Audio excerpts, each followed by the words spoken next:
વિદ્યાર્થી મિત્રો, લાસ્ટ વિડીયોમાં આપણે પ્રશ્ન નંબર 2 જોયો. હવે જોઈશું આ વિડીયોમાં પ્રશ્ન નંબર 3. વિધાન સાચું બને તે મુજબ ખાલી જગ્યા પૂરો.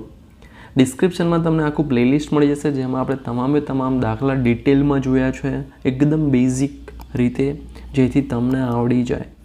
ઓકે, તો દરેક વિડીયોમાં તમને એક વાત તો રિપીટ કહું જ છું કે ભાઈ તમે આ દાખલા જુઓ પછી જાતે ગણો, નકર નહીં આવડે. ઓકે, તો ફરી એ ધ્યાનમાં લેજો. હવે જોઈએ આપણે ખાલી જગ્યાઓ. તો સૌથી પહેલો છે 7/16ની દશાંશ અભિવ્યક્તિ ખાલી જગ્યા પ્રકારની હોય. તો જો શાંત હોય, એક તો હોય અનંત આવૃત, અનંત અનાવૃત. તો પહેલાં તો જો છેદમાં જે 16 છે એને આપણે અવયવ પાડીએ તો શું આવે? 2 દુ 4, 4 દુ 8, 8 દુ 16. એટલે શું થશે? 2 દુ 4, 4 દુ 8, 8 દુ 16, મતલબ 2ની 4 ઘાત થઈ.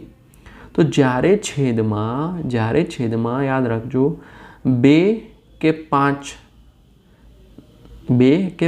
જ આવે, ફક્ત આ જ 2 હોય અથવા 5 હોય અથવા 2 અને બંને 5 હોય તો જ અભિવ્યક્તિ કેવી હોય? શાંત હોય.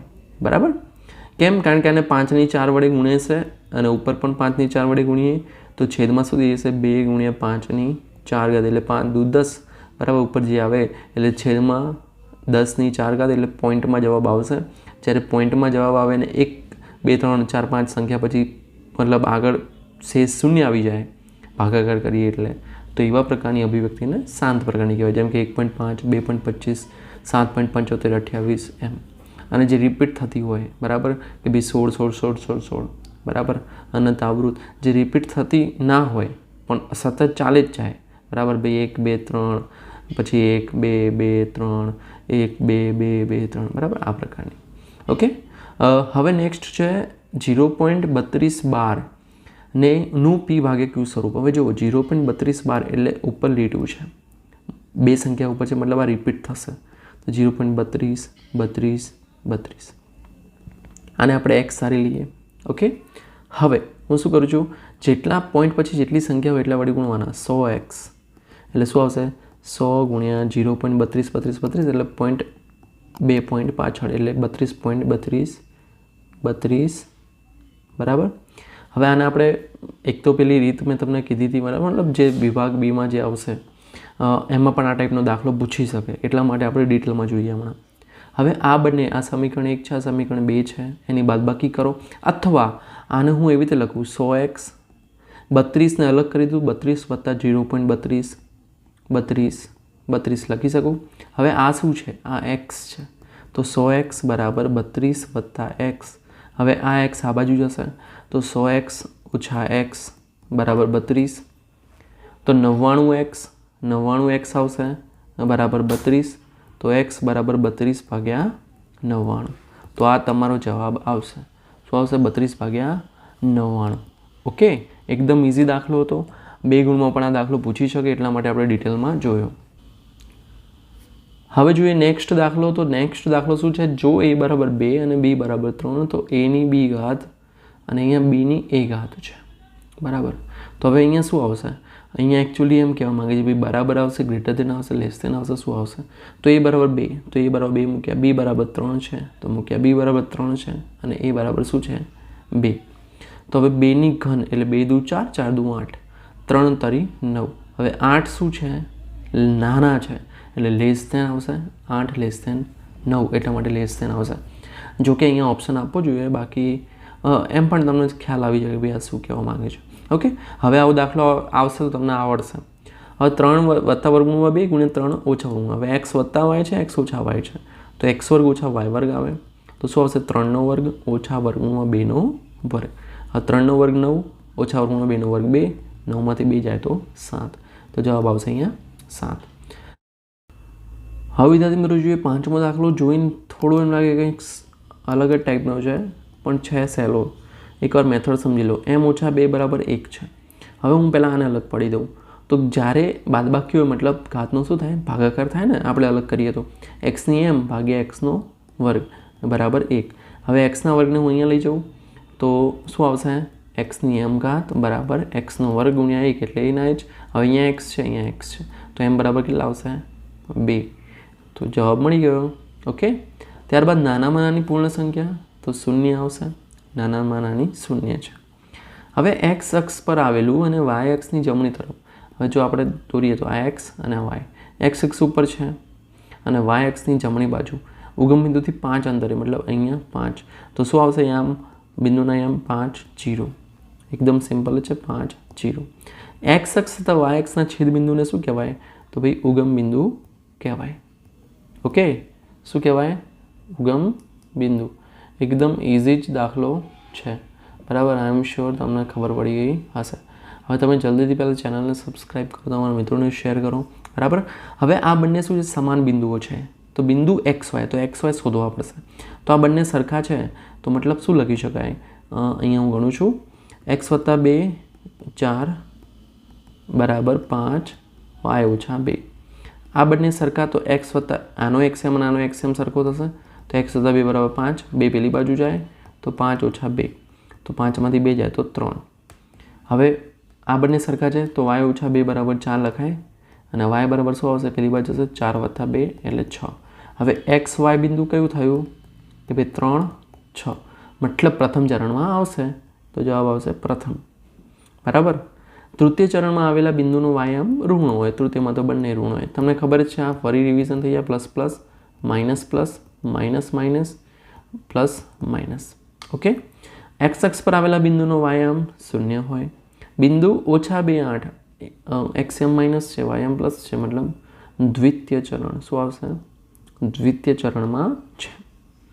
ઓકે, હવે પ્રકરણ નંબર 7 કે ભાઈ ત્રિકોણ એબીસી એકરૂપ ત્રિકોણ XZY છે, બરાબર. તો ખૂણો એબીસી બરાબર શું આવે? ખૂણો XZY, બરાબર.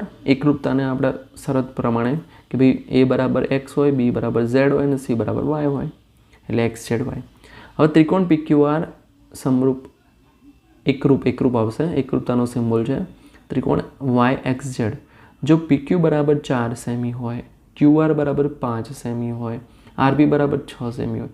હવે PQ તો YX કેટલા આવશે? 4. આપણે શોધવા શું છે? XZ શોધવાનું છે, મતલબ XZ એટલે XZ. તમે ધ્યાનથી જુઓ અહીંયા XZ, તો સામે કોણ છે? QR છે.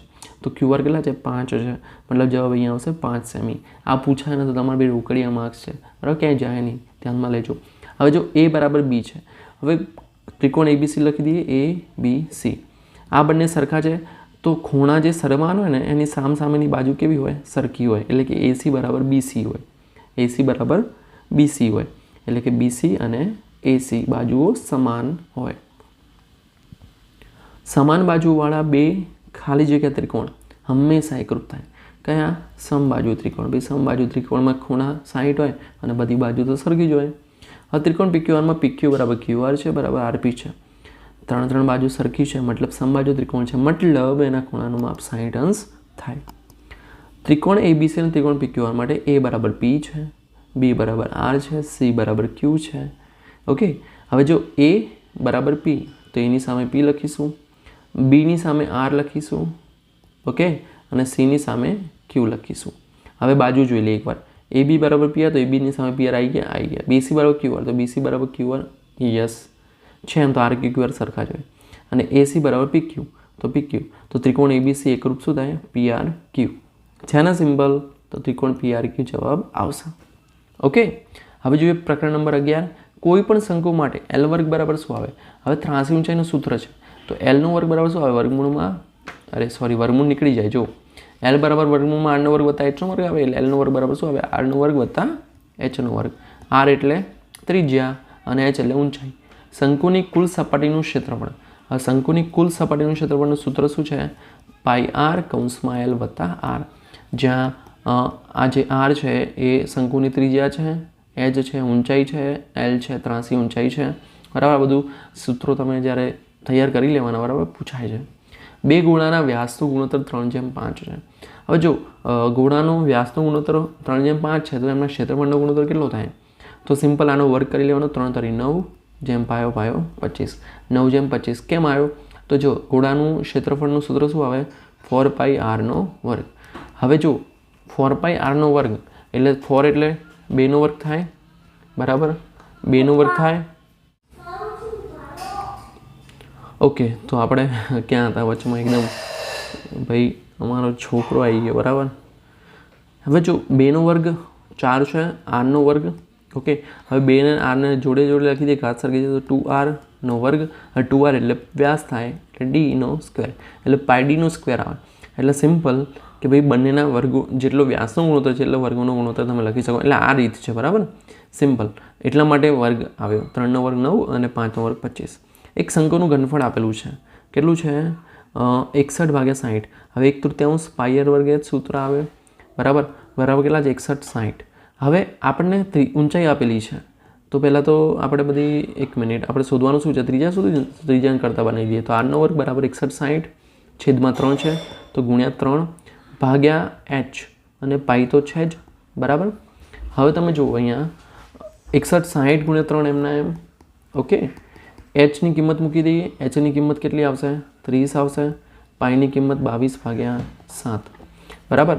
હવે આ શૂન્ય ઉડી ગયા, આ 3 ઉડી ગયા. ઓકે, હવે 616 ગુણ્યા 7 છેદમાં 22. હવે જો આપણે 616/22 કરીએ તો કદાચ 22 ગુણ્યા 8 કરી જોઈએ. 8 દુ 16 વધી પડી 1, 8 દુ 16 17 નહીં આવે. ઓકે, મતલબ એક સેકન્ડ, 22/16 આપણે કેલ્ક્યુલેટરનો ઉપયોગ કરી લઈએ. ઓકે, તમારા માટે કેલ્ક્યુલેટર તમે ઉપયોગ ના કરી શકો, હું કરી શકો. 28 આવશે તો 22 ગુણ્યા 28 16 થાય. હવે 28 આરનો વર્ગ બરાબર 28 ગુણ્યા 7. હવે 7 ચોક 28 બરાબર ગુણ્યા 7. હવે આપણે વર્ગમૂળ કાઢવાનું છે તો આર બરાબર શું આવશે? 7 2 વાર છે તો 1 થઈ જશે. 4નું વર્ગમૂળ 2 આવે એટલે 7 દુ 14. વિચારો આ દાખલો કેટલો મોટો પૂછ્યો છે આમાં, બરાબર. તો જવાબ આવશે 14 સેમી. તો આ રીતના દાખલા પૂછાશે એટલે તમે તૈયારી કરજો. ઓકે, એવું ના થાય કે ભાઈ આવી, એટલા માટે ડિટેલમાં વિડીયો બનાવ્યો છે જેથી તમને આવડે, બરાબર. હવે જો વિદ્યાર્થી મિત્રો નેક્સ્ટ છે, એક નળાકારની ત્રિજ્યા 10 સેમી અને વક્ર સપાટીનું ક્ષેત્રફળ 440 સેમી વર્ગ છે, તો તેની ઊંચાઈ ખાલી જગ્યા સેમી છે. હવે આર 10 સેમી આપેલા છે, વક્ર સપાટીનું ક્ષેત્રફળ આપેલું. ચલો આપણે વક્ર સપાટીનું ક્ષેત્રફળ શું આવે? નળાકારનું 2πRh ક્ષેત્રફળ, નળાકારનું 2πRh બરાબર કેટલા આવે? 440. હવે મારે આરની જગ્યાએ પાઈની જગ્યાએ મૂકી દઈએ 22/7. આર કેટલા છે? 10 છે. h શોધવાના છે. હવે 0 ઉડી જશે, સામે 22 દુ 44 તો h બરાબર આવશે 44 ભાગ્યા 22 દુ 44 ડાયરેક્ટ લખું છું અને 7 છેદમાં તે ઉપર જતા રહેશે. 44 કેન્સલ આઉટ, h બરાબર 7. ઓકે, એમ હશે આટલો સિમ્પલ જ, ઉડતા જશે મોટા ભાગે. પોઈન્ટમાં એવું કંઈ જવાબ નહીં આવે, બરાબર. એટલે એનું ટેન્શન લેતા નહીં. હવે છઠ્ઠો દાખલો છે, એક શંકુની ત્રિજ્યા અને તિર્યક ઊંચાઈનો ગુણોત્તર આપેલો છે. h કેટલી છે? સોરી, આરનો ગુણોત્તર આપેલો છે, બરાબર. આરનો ગુણોત્તર કેટલો છે અને એલનો છે, બરાબર. તો r/l બરાબર 4/7 છે. ઓકે,